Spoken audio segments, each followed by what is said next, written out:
नमस्कार दोस्तों, आप सभी का स्वागत है आपके अपने YouTube channel Jogindra for you में। आज दोस्तों अपन बात करने जा रहे हैं राजस्थान स्टेट ओपन बोर्ड से जुड़ी सारी जानकारी के बारे में। इस चैनल में अगर आप नए हैं तो जल्दी से इस चैनल को सब्सक्राइब कर लीजिए, और अगर आपने इस चैनल को पहले से सब्सक्राइब कर लिया है तो जल्दी से आप बेल आइकन पर क्लिक कीजिए और ज्यादा से ज्यादा इस चैनल को शेयर कीजिए, ताकि ज्यादा से ज्यादा आपको जो भी नया वीडियो है जैसी आए तो आपको सबसे पहले तो मिलता रहे। वीडियो शुरू करने से पहले दोस्तों आज हम इस वीडियो में बात करेंगे ऑल इंफॉर्मेशन के बारे में, यानी कि राजस्थान स्टेट ओपन बोर्ड से जुड़ी सारी इंफॉर्मेशन एक ही वीडियो के अंदर आपको बताने जा रहा हूं। साथ ही दोस्तों आप सभी को हैप्पी न्यू ईयर, इस साल की 2023 की बहुत बहुत सारी बधाइयां। अगर आपने इस चैनल को सब्सक्राइब नहीं किया है तो जल्दी से इस चैनल को सब्सक्राइब कर लीजिए।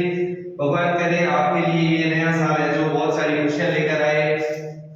वीडियो आगे बढ़ने से पहले दोस्तों अभी है जो आपके लिए एक नई इंफॉर्मेशन जो ये है कि राजस्थान स्टेट ओपन बोर्ड ने है जो नए फॉर्म एक बार फिर से है जो शुरू कर लिए हैं। राजस्थान स्टेट ओपन बोर्ड ने नए फॉर्म कक्षा 10 के लिए और कक्षा 12 के लिए जो नए फॉर्म है, जिन विद्यार्थियों ने भी पूर्व में है जो मुख्य परीक्षा के लिए फॉर्म नहीं भर पाए थे उन सब के लिए एक बहुत ही अच्छी इंफॉर्मेशन है। उनके लिए जो फॉर्म है जो एक बार फिर से है जो स्टार्ट हो गए हैं, कौन से विद्यार्थी अप्लाई कर सकेंगे और कौन नहीं अप्लाई कर सकेगा।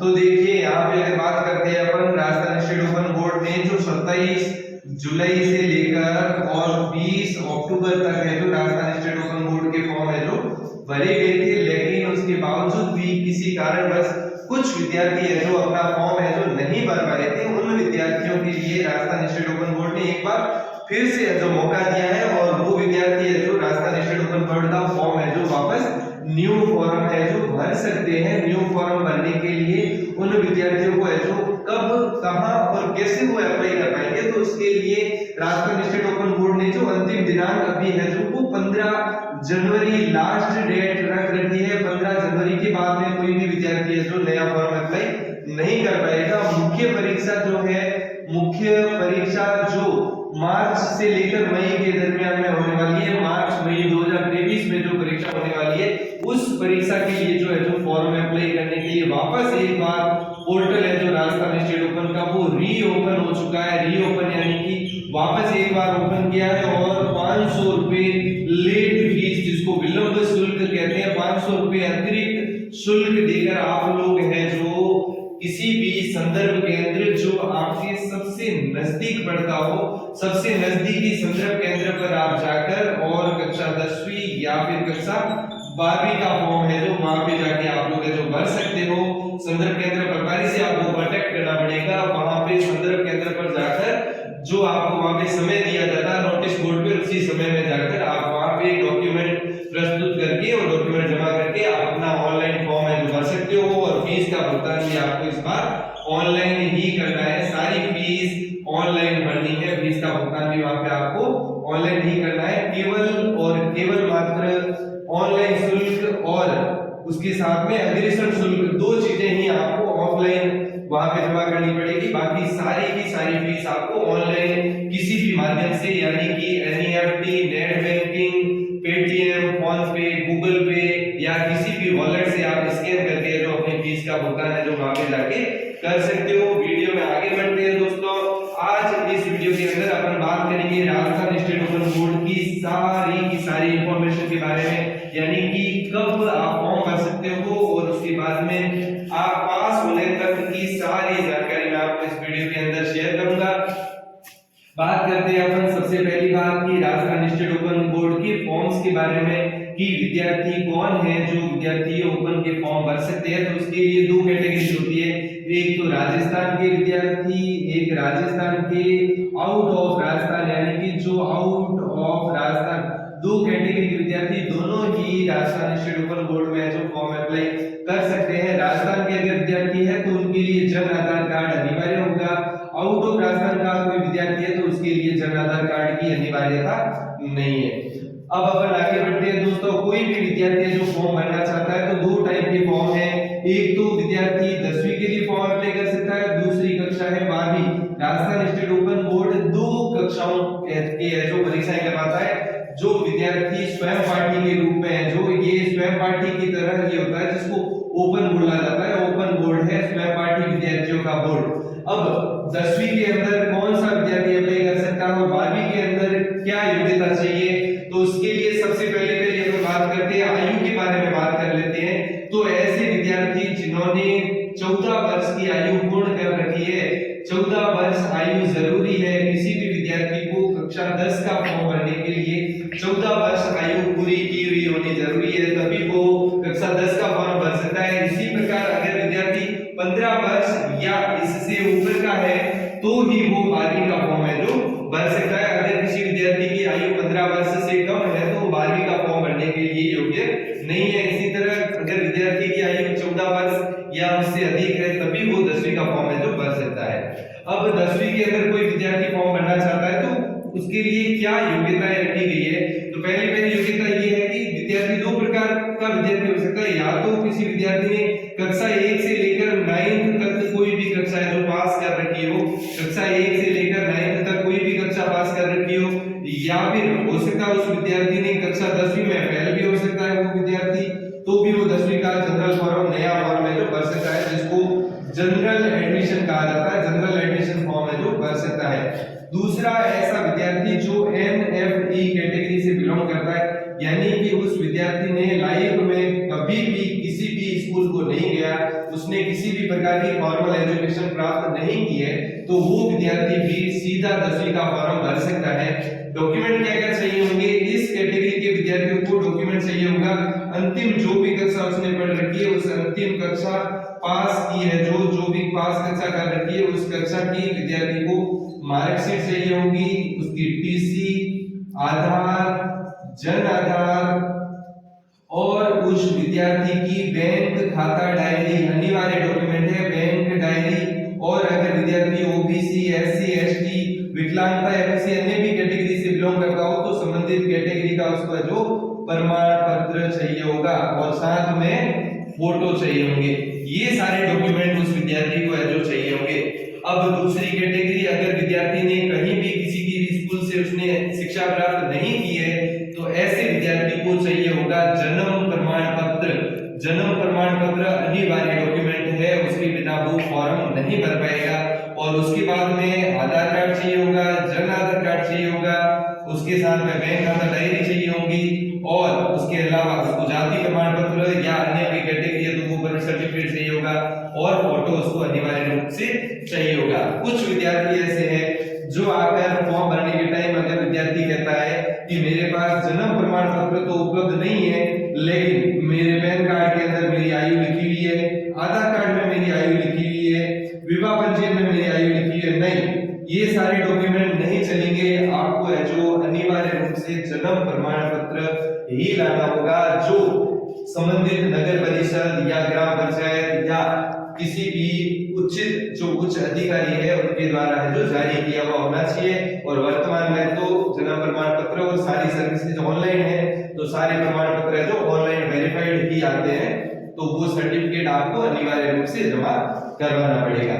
दूसरी कैटेगरी में अपन चले जाते हैं। अब 10वीं क्लास में भी और भी खूब सारी कैटेगरी है, जैसे जनरल एडमिशन की बात अपन ने अभी जस्ट की है। जनरल एडमिशन के बाद में अब दूसरा जो एडमिशन अगर कोई विद्यार्थी लेना चाहता है तो वो होता है पार्ट एडमिशन। जनरल एडमिशन में भी यहाँ पे अगर कोई विद्यार्थी 10वीं फेलियर हो, जिसने पूर्व में कक्षा 10 फेल हो रखा है, तो ऐसा विद्यार्थी अगर जनरल एडमिशन लेता है तो उसको पूर्व जो फेल मार्कशीट है जो राजस्थान बोर्ड की भी हो सकती है या किसी अन्य बोर्ड की भी हो सकती है, तो उस फेल बोर्ड की मार्कशीट में से अगर उसने कुछ विषय पास कर रखे हो तो उन कुछ विषयों में से उसको मैक्सिमम 2 विषयों के अंदर टीओसी का फायदा भी मिलेगा। क्या है टीओसी, आगे वीडियो में मैं आपको बताऊंगा कि टीओसी क्या होता है।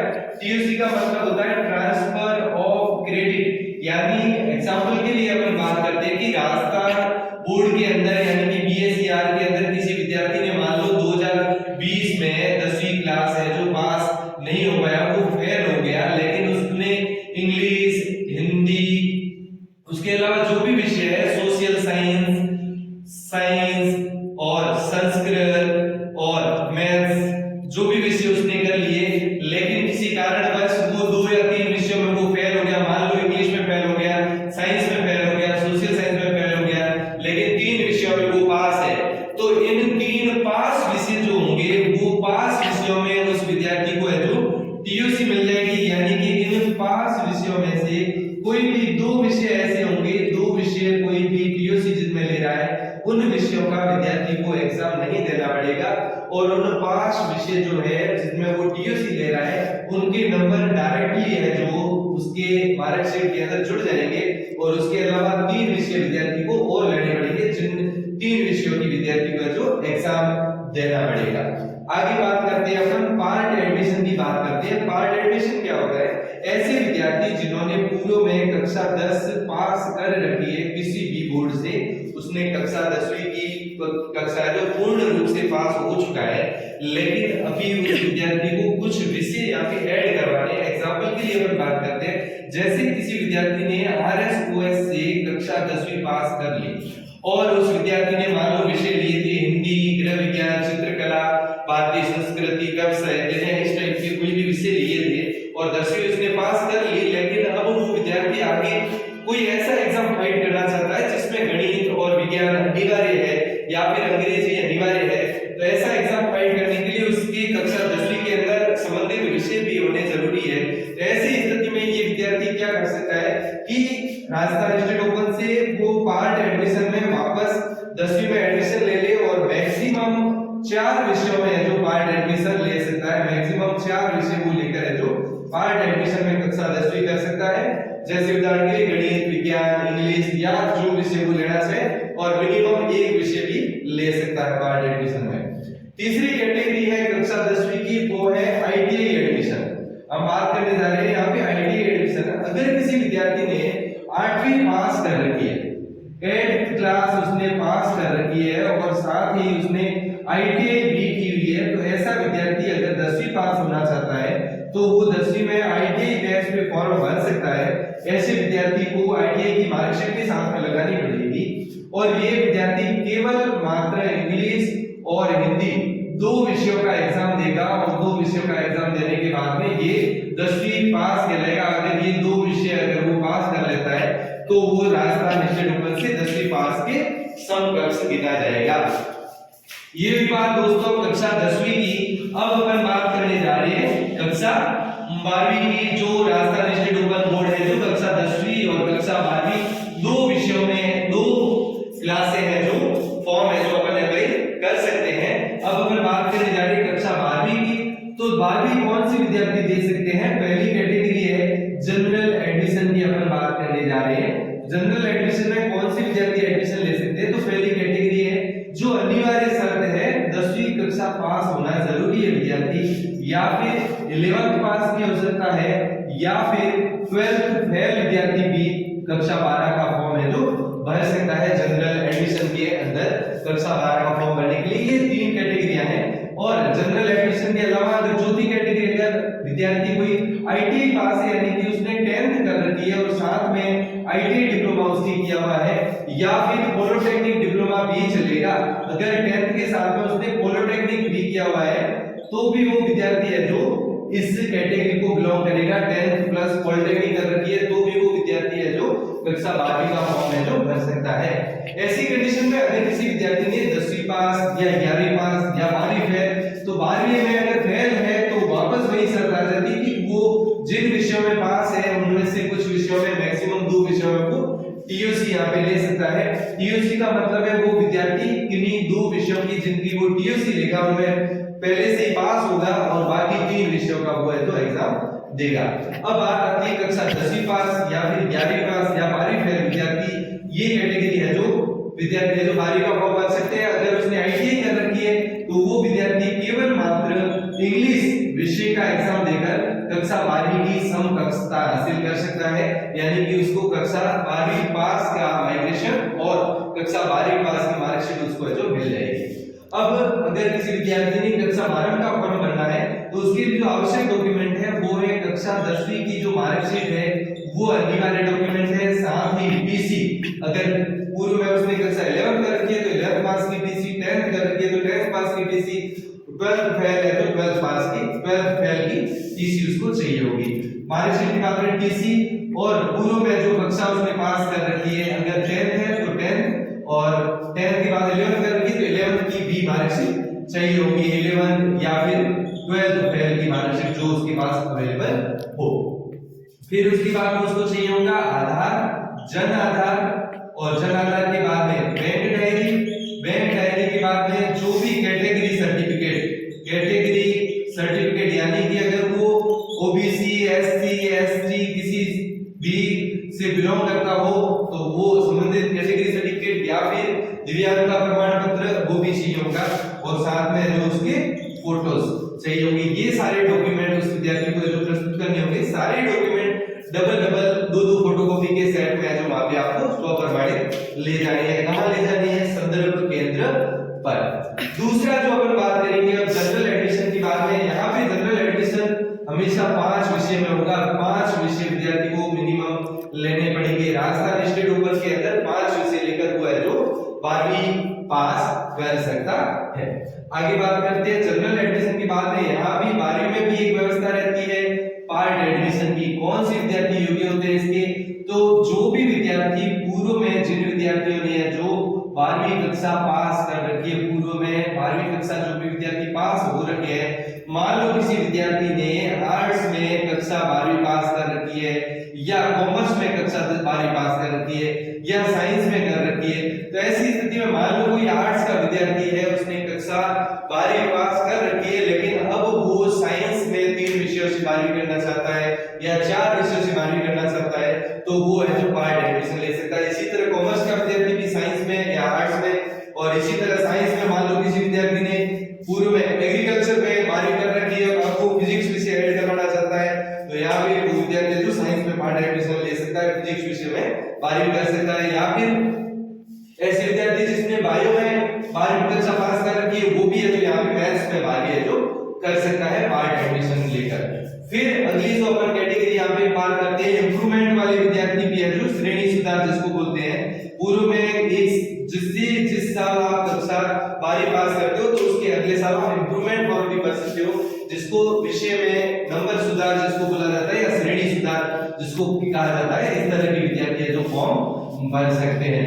अब आगे बढ़ते हैं वीडियो के अंदर दोस्तों। आगे हम बात करेंगे कि फॉर्म आपने किसी भी विषय में जो भर दिया तो कौन से विषय आप लोगे, फॉर्म भरना चाहते हो तो विषय कौन से लोगे।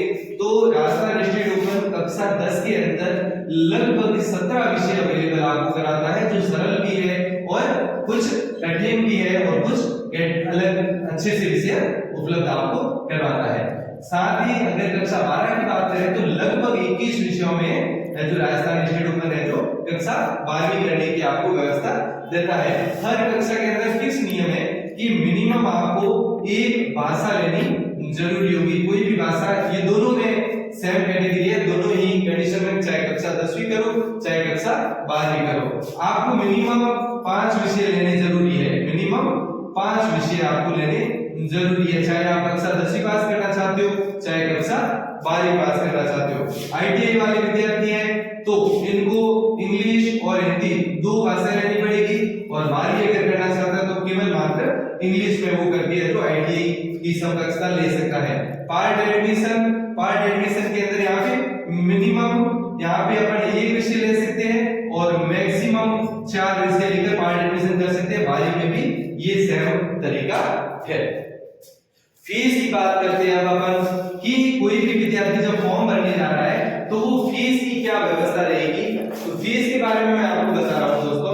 तो जितने भी विद्यार्थी जो भी फॉर्म भरना चाहते हैं, फीस का भुगतान सारा विद्यार्थी स्वयं अपने स्तर पर भी ऑनलाइन कर सकता है, और या फिर जहां पे वो फॉर्म भर रहा है वहां पे संदर्भ केंद्र पर भी फॉर्म भरते समय सीधे कंप्यूटर स्क्रीन पर बारकोड स्कैन करके वो ऑनलाइन फीस का भुगतान कर सकता है, या फिर फॉर्म भरने के बाद में विद्यार्थी स्वयं अपने स्तर पर फीस का भुगतान है जो ऑनलाइन कर सकता है। आगे बढ़ते हैं दोस्तों। आपने जैसे फॉर्म भर दिया, अब आगे क्या प्रोसीजर रहेगा।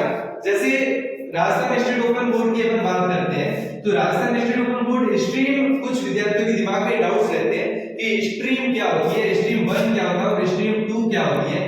तो 2 टाइप की स्ट्रीम्स के अंदर फॉर्म भरे जाते हैं, एक स्ट्रीम 1 और एक स्ट्रीम 2। स्ट्रीम 1 यानी कि नया कोई विद्यार्थी फॉर्म भरता है फर्स्ट बार, तो वो स्ट्रीम 1 की कैटेगरी में आता है।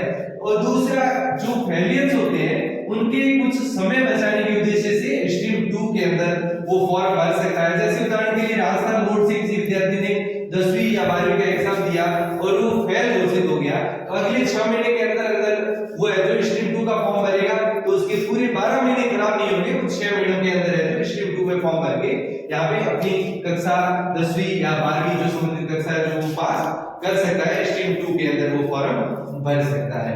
अब अपन आगे बात करेंगे दोस्तों, जैसे आपने किसी विद्यार्थी ने कक्षा 10वीं या फिर कक्षा 12वीं का जो फॉर्म भर दिया है, अब उसको आगे क्या करना है, फॉर्म भरने के जस्ट बाद में जैसे ही फॉर्म कंप्लीट हो जाते हैं, सारी डेट्स फॉर्म डेट्स चली जाती है, तो उसके बाद में अब आपका प्रोसीजर यहाँ पे शुरू हो जाता है। लगभग फॉर्म डेट्स चले जाने के बाद में आपको संबंधित संदर्भ केंद्र पर जाना है। कुछ लगभग 10-15 दिन महीना जैसे ही मान लो फॉर्म्स चले गए, कंप्लीट हो गए, सारी डेट्स डिक्लेयर हो चुकी है, अब उसके बाद में आप संबंधित संदर्भ केंद्र पर जाइए और वहां पे संदर्भ केंद्र प्रभारी से आपको मिलना है और संदर्भ केंद्र प्रभारी से आप जाकर बुक्स के बारे में आप जाके पूछ सकते हो, अगर वहां पे बुक्स उपलब्ध है या फिर नहीं है, तो वहां पे आपको बिल्कुल फ्री ऑफ कॉस्ट आपको बुक्स मिलेगी। जो राजस्थान स्टेट ओपन बोर्ड की बुक्स है वो आपको वहां पे फ्री में जो बुक्स वहां पे अवेलेबल करवा दी जाएगी, अगर अवेलेबल होगी तो, या फिर पिछले साल की बुक्स अवेलेबल होगी तो भी वो आपको अवेलेबल करवा दी जाएगी, और अगर बुक्स अवेलेबल नहीं है तो ऐसी स्थिति में आपको यहाँ पे है जो एक चीज इंतजार करना पड़ेगा, वो जरूरी है। क्यों? क्योंकि अगर बुक्स अवेलेबल नहीं है तो जब राजस्थान स्टेट ओपन के द्वारा उस संदर्भ केंद्र को किताबें अवेलेबल करवाई जाएगी तो उसके बाद में आपको संदर्भ केंद्र प्रभारी जो किताबें अवेलेबल करवा लेंगे, तो इसके लिए आपको जो इंतजार भी करना पड़ सकता है। फिर अब आपने बुक्स ले ली, उसके बाद में आपको आगे क्या करना है कि वहीं पीसीपी कैंप क्या होता है, कोई भी विद्यार्थी है जो पीसीपी कैंप, कई विद्यार्थियों को यह अनुमान ही नहीं होता कि पीसीपी कैंप क्या है और इसकी इंपॉर्टेंस क्या है।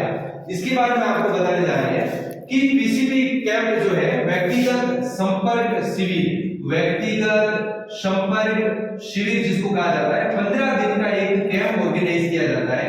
15 दिन का कैंप होता है, कब ऑर्गेनाइज किया जाता है, तो उसके लिए राजस्थान स्टेट ओपन बोर्ड है जो तय करता है कि किन दिनों में संदर्भ केंद्र पर व्यक्तिगत संपर्क शिविर आयोजित किया जाएगा।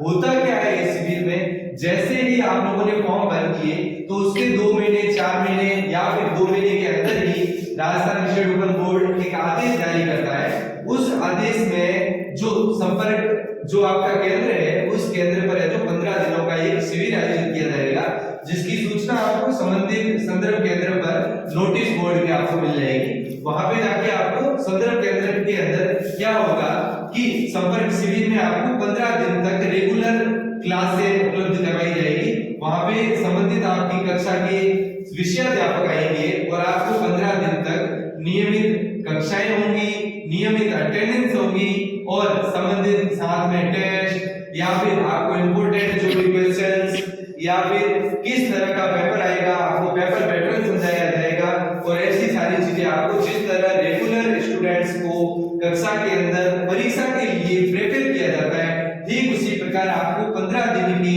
एक छोटे से पीरियड के अंदर आपको परीक्षा के लिए है जो तैयार किया जाएगा कि आप एक छोटे से समय में तैयारी करके किस तरह से आप अपनी जो परीक्षाएं दे सकते हो और परीक्षा के अंदर अच्छे नंबर भी आप जो प्राप्त कर सकते हो, पास होने लायक आपको कर दिया जाएगा ताकि आप आराम से तैयारी करके और अच्छे से जो पास हो जाए।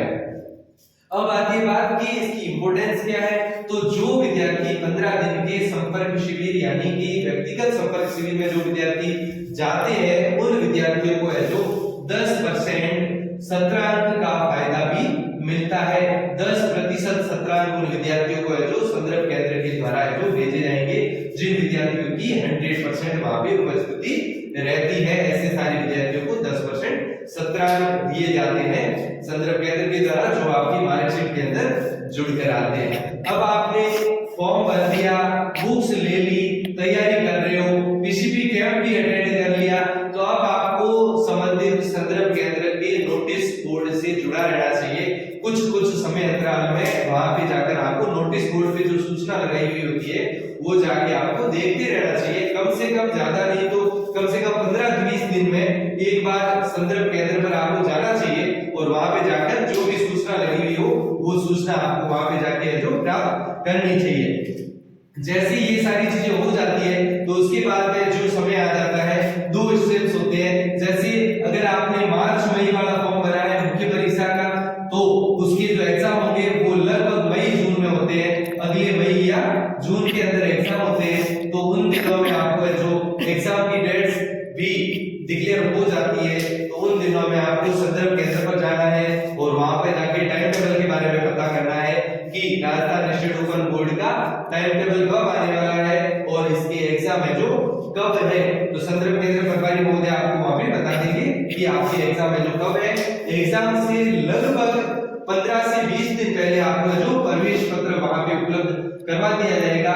प्रवेश पत्र के लिए किसी भी प्रकार की ध्यान रखना, ऑनलाइन व्यवस्था नहीं है, ऑफलाइन प्रवेश पत्र आपको संदर्भ केंद्र पर जाकर अपना प्रवेश पत्र है जो रोल नंबर बता के कलेक्ट करना पड़ेगा।